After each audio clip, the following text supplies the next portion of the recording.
হঠাৎ করে মার্কেটে আওয়ামী লীগের অনেকটা সুসময় আমরা বলতে পারি যে দেখা যাচ্ছে। মানে আগামী জাতীয় নির্বাচনকে কেন্দ্র করে জাকসুতে তো আরেক তামাশা চলছে। ভোট হয়ে গেছে প্রায় 30 ঘন্টা। আমি জানি না এখনো এটার রেজাল্ট প্রকাশ হয়েছে কিনা বা ভোট গণনা শেষ হয়েছে কিনা। তো এই দৃশ্যগুলো আবার ভিন্ন বার্তা দেয় আগামী দিনে নির্বাচনকে কেন্দ্র করে, যে কেন জাকসুর ফলাফল ঘোষণা করা হচ্ছে না। জাকসুর যিনি প্রধান আছেন তিনি আবার পদত্যাগ করছেন, নির্বাচন কমিশনের প্রধান। সেখানে বিএনপি পন্থী, জামাতপন্থী নানান অ্যাক্টিভিটিস চলছে। আমাদের আলোচনার বিষয়টা হচ্ছে অন্য জায়গায়। এই যে ধরেন আসলে ভিতরে কি হচ্ছে, একটা ভয় কাজ করতেছে বিএনপি এবং জামাতের। কোনটা? আওয়ামী লীগের যে ফ্লোটিং ভোটারগুলো আছে বা এতিম ভোটারগুলো এই মুহূর্তে আছে, এই ভোটগুলো আসলে কে বাগিয়ে নেবে, এটা নিয়ে চলছে প্রতিযোগিতা। তো এই যখন অবস্থা, তখন বিভিন্ন টকশোতে বলা হচ্ছে যে দেখো, বিএনপির যারা নেতাকর্মী আছে 5ই আগস্টের পরে তারা আওয়ামী লীগের বিরুদ্ধে মামলা হামলা বিভিন্ন জায়গায় দখলদারি বাণিজ্য এগুলো করে মানে জনগণকে বিগড়াই ফেলছে বা আওয়ামী লীগের ভোটগুলো হারাই ফেলছে। জামাত কিছু করে নাই।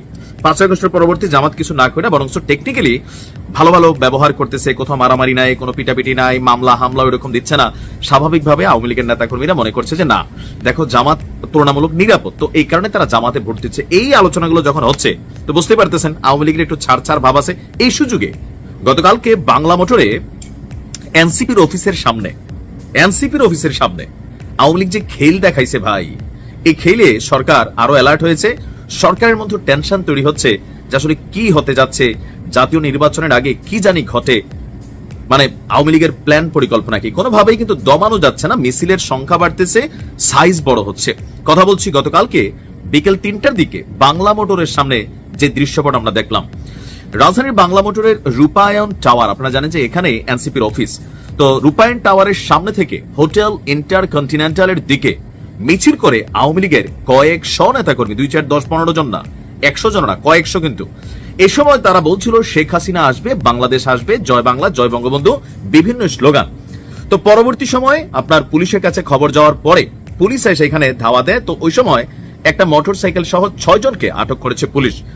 মিছিলে থাকা আওয়ামী স্বেচ্ছাসেবক লীগের কেন্দ্রীয় এক নেতা গণমাধ্যমকে বলছেন, এই অবৈধ সরকার কাউকে শান্তিতে থাকতে দিচ্ছে না। শেখ হাসিনা সহ সারা দেশের আওয়ামী লীগের নেতাকর্মীদের মিথ্যা মামলা দিয়ে হয়রানি করছে, আর প্রতিবাদে আমরা মিছিল করেছি। এখন ডিএমপি রমনা বিভাগের যিনি উপপুলিশ কমিশনার আছেন মাসুদ সাহেব, তিনি বলছেন যে কার্যক্রম নিষিদ্ধ আওয়ামী লীগের নেতাকর্মীরা বিকাল 3টার দিকে মিছিল শুরু করে। তো ওই সময় একটু পরেই পুলিশের কাছে খবর আসে, আসার পরে তারা সেখানে অভিযান চালায় এবং 6 জনকে আটক করে। এখন প্রশ্ন হচ্ছে, হঠাৎ করে গতকালকে থেকে আওয়ামী লীগের মিছিলের সংখ্যা বাড়ছে, সাইজ বাড়ছে, এমনকি অন্যান্য সময়ের তুলনায় রাস্তাঘাটে ঝামেলাটা একটু কম হয়েছে।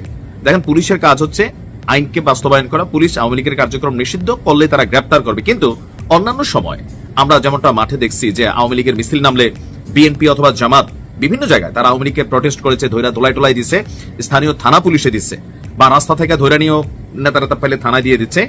গত 3-4 দিন যাবত আপনি দেখেন গণমাধ্যমগুলোতে এগুলো এরকম কোনো নিউজই নাই। আমি তো নিউজ খুঁজি আপনাদের জন্য, তাই না? আমি এরকম নিউজ দেখতেছি না।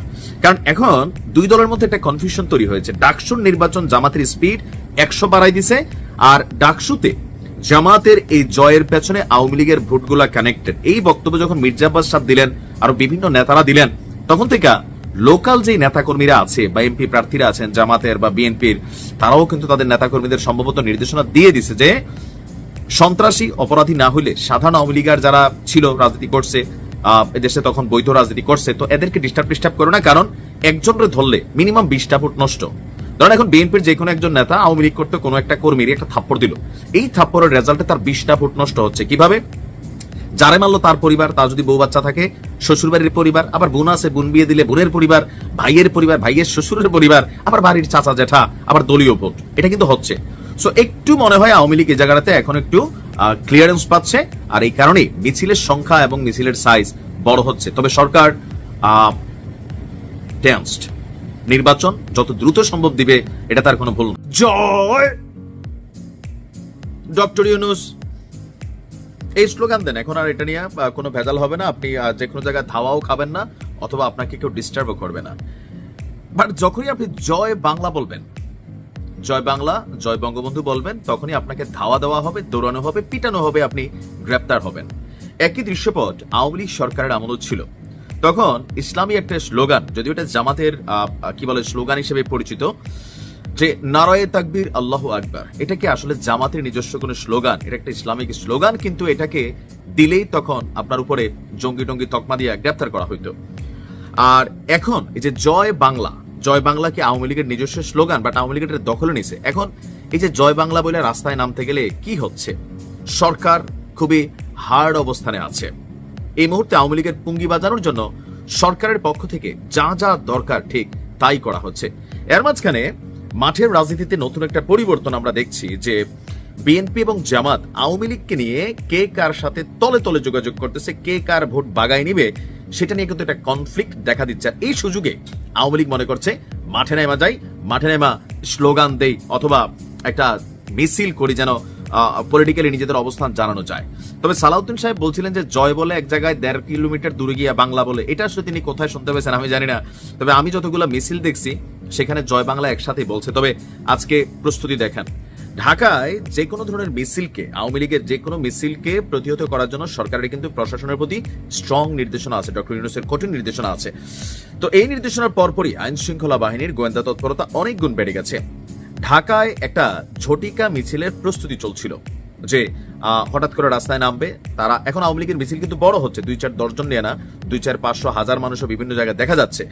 তো সেই জায়গা থেকে যেন বড় ধরনের কোনো ঘটনা ঘটতে না পারে গোয়েন্দা তৎপরতা হিউজ পরিমাণ চালাচ্ছে। আর এরকম গোয়েন্দা তৎপরতার মাধ্যমে রাজধানীর দারুস সালাম থানা এলাকায় ঝটিকা মিছিলের প্রস্তুতি নিচ্ছিল আওয়ামী লীগ এবং এর অঙ্গ সংগঠন। এই খবর আবার গোপনে পুলিশের কাছে ছিল, আর মিছিলটি দেওয়ার আগেই তাদেরকে গ্রেপ্তার করেছে পুলিশ। আপনার টেকনিক্যাল মোড় এলাকায় এ সকল নেতাকর্মীরা মিছিলের প্রস্তুতি নিচ্ছিলেন বলে জানা গেছে।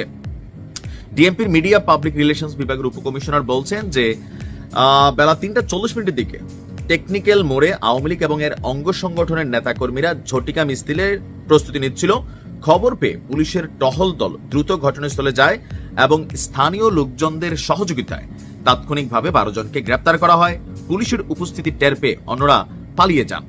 এখন কেন মিছিল করলে আসলে অ্যারেস্ট করা হচ্ছে? আপনারা অনেকে জানেন যে আওয়ামী লীগ সরকারের বিপরীতে বর্তমান ইন্টারিম অথবা আমাদের যে বিচার বিভাগীয় সিদ্ধান্ত, সেটা হচ্ছে বিচার চলাকালীন, আনটিল বিচার না হওয়া পর্যন্ত আপনি কোনো দলীয় প্রোগ্রাম স্লোগান রাজপথে দিতে পারবেন না। এটা একটা আইনের মাধ্যমে এটাকে কিন্তু এখন এস্টাবলিশড করা হয়েছে। সেই কারণে যখনই আপনি এই মুহূর্তে জয় বাংলা, জয় বঙ্গবন্ধু বলবেন অথবা মাঝখানে রাজপথে নামবেন, আপনাকে গ্রেপ্তার করা হবে। তো এর মাঝখানে কিছু কিছু জায়গায় কিন্তু ঝটিকা মিছিল হচ্ছে বা হয়েছেও।